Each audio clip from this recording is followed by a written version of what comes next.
Chers auditeurs, en ce mois de mars 1916, nous sommes toujours en direct de la tranchée Caroly-Pontoise, alors que cette guerre semble s'éterniser.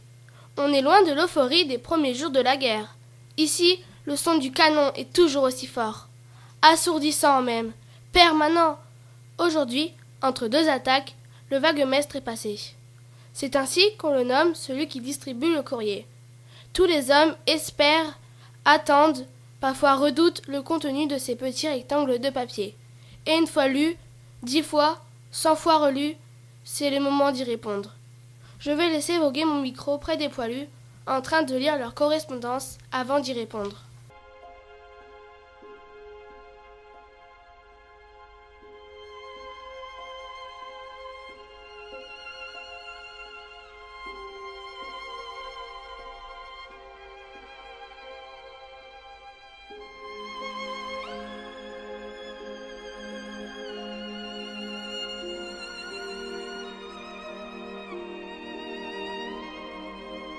Mon cher époux, bien-aimé, ta lettre est bien arrivée, toute chiffonnée mais lisible. À peine lue, je te réponds de suite. Depuis 2 semaines, j'ai quitté l'usine d'armement de Compiègne pour devenir infirmière. On en manque.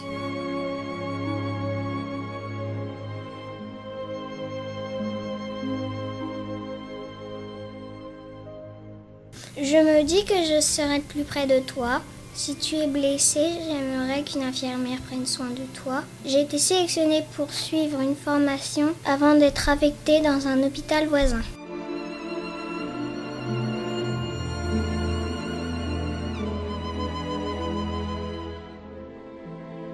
Je suis logée et nourrie, ce qui facilite les choses, car après les réquisitions, c'est le rationnement qui complique l'ordinaire. Tout est fait pour l'effort de guerre, pour que vous, soldats, au front, ayez nourriture, armement.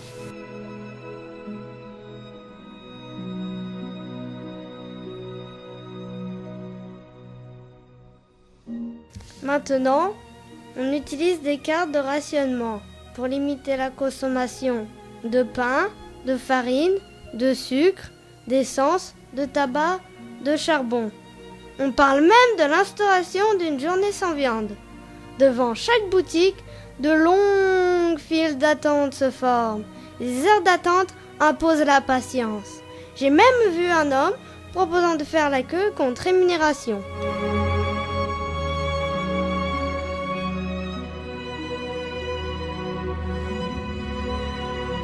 La plupart des gens subissent sans se plaindre, comprenant que c'est notre liberté qui se joue en ce moment. Dans la presse, on parle de plus en plus de Clémenceau. Il paraît qu'il va devenir président du Conseil. À la tête du gouvernement, il nous faut un homme combattant, déterminé. Le tigre peut nous sortir de ce pétrin. Il redonne espoir à ceux qui semblent l'avoir perdu.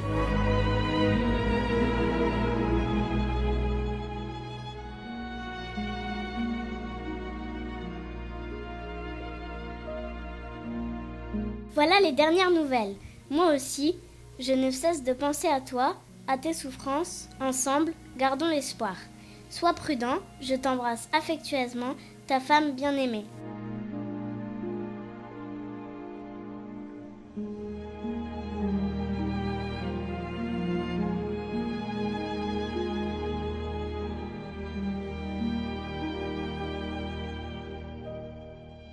Que des lettres arriveront-elles à destination ? Tous ces mots envoyés à nos soldats, leur apporteront-ils du réconfort ? Ne les attristeront-ils pas davantage ?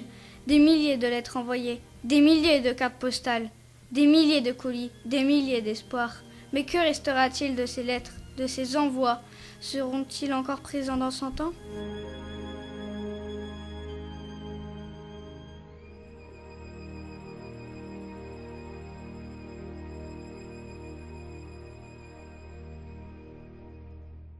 La voix des épouses, mères, fiancées, résonne dans la tête et dans le cœur de nos poilus.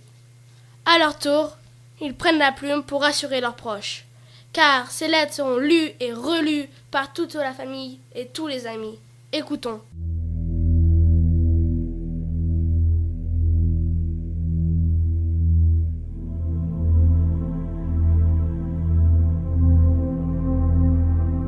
tendre aimée, ma chère Marthe, c'est de ce trou puant et sale que je t'envoie cette lettre qui sera, je l'espère, bientôt entre tes douces mains.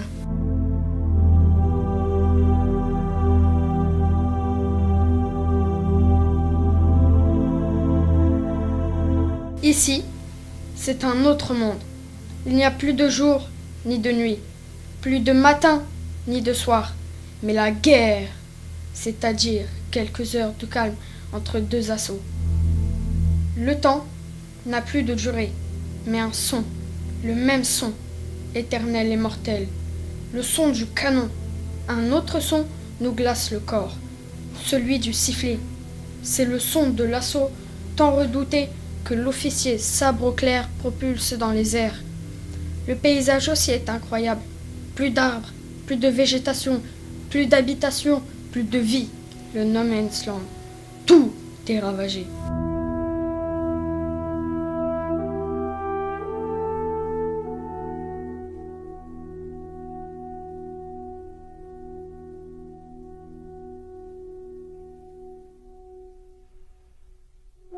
Après tant de mois de guerre, je me demande comment je suis encore vivant. Survivant plutôt. Je me dis que j'ai cette chance, celle que toi, le copain, n'a pas eue. Je pense souvent à Jules, tu sais, mon ami, le caporal Peugeot, dire qu'il est le premier mort de cette guerre, le 2 août 1914, alors que j'étais encore au village près de toi.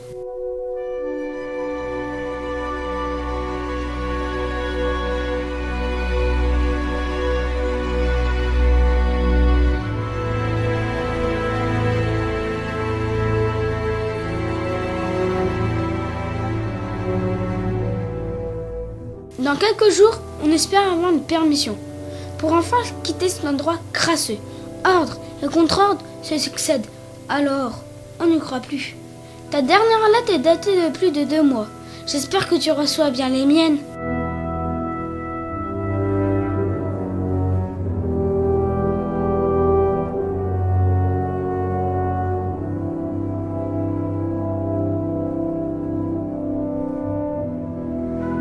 Alors, donne-moi vite de tes nouvelles. Comment se passe ton travail à l'usine d'armement? Et le village, est-il encore occupé? Surtout, sois prudente. Et si tu peux, pars dans le sud, va dans ta famille de Lyon. Tu seras à l'abri. La vie y sera moins pénible. N'oublie pas que je pense sans cesse à toi et à nos retrouvailles. Après cette fichue guerre, ton mari qui t'embrasse tendrement.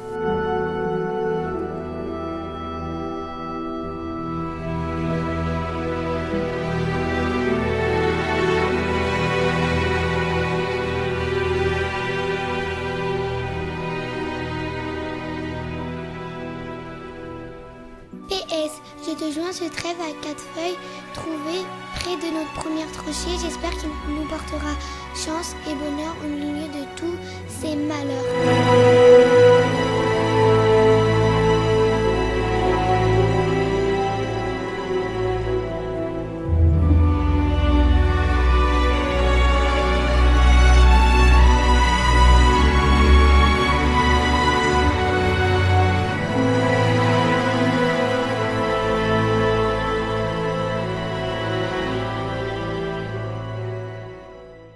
Voilà, chers auditeurs, je vous rends l'antenne. Je reste avec nos hommes dans cette tranchée. Je vous donne rendez-vous la semaine prochaine pour la suite de notre radio-théâtre en direct du front. À vous, Nicolas, à vous, les studios.